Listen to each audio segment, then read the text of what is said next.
धेरै लामो समयको प्रतीक्षापछि मैले चाहिँ यो लप्ची गुम्बा यो पुरातात्विक ऐतिहासिक धार्मिक सांस्कृतिक र बुद्ध धर्म र हिन्दू धर्म अवलम्बीहरूको पावन र पुण्यभूमि लप्ची गुम्बा र लप्ची गुम्बाको आसपासका क्षेत्र जो मनोरम दृश्य छ यसको अवलोकन गर्ने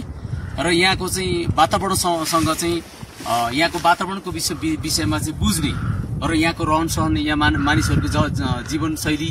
र यहाँ चाहिँ यो तपोभूमिको रूपमा रहेको छ। यो मेडिटेसन सेन्टरको रूपमा अहिले थुप्रै मेडिटेसन सेन्टरहरू यहाँ रहेका छन्। त्यो वातावरण बुझ्ने चाहिँ रहर थियो। धेरै लामो समयको प्रतीक्षापछि म आफू 62 वर्षको उमेर भइसकेपछि अहिले लप्ची आउने वातावरण निर्माण भएको छ र मलाई असाध्य खुसी लागेको छ। र म 62 वर्षको उमेरमा यो लप्ची गुम्बा र लप्ची गुम्बा आसपासमा रहेका सयौं हजारौंको संख्यामा रहेका तपोभूमि र यहाँ चाहिँ ओडारहरू रहेका छन् र त्यस्तै मेडिटेसन सेन्टरहरू निर्माण भएका छन् र राष्ट्रिय अन्तर्राष्ट्रिय क्षेत्रका चाहिँ पर्यटकहरू धार्मिक पर्यटकहरू आउने र यहाँ बुद्धत्व प्राप्त गर्नको लागि ज्ञानको भूमिको रूपमा यहाँ रहने र धेरै बुद्ध धर्म अवलम्बीहरूले चाहिँ यहाँ आएर चाहिँ तपस्या गरेपछि मात्रै बुद्धत्व प्राप्त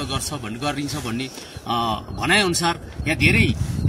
सूक्ष्म रूपमा चाहिँ रहिरहेको छ र आफू यो ठाउँमा आउँदा असाध्य खुसी लागेको छ। र सबै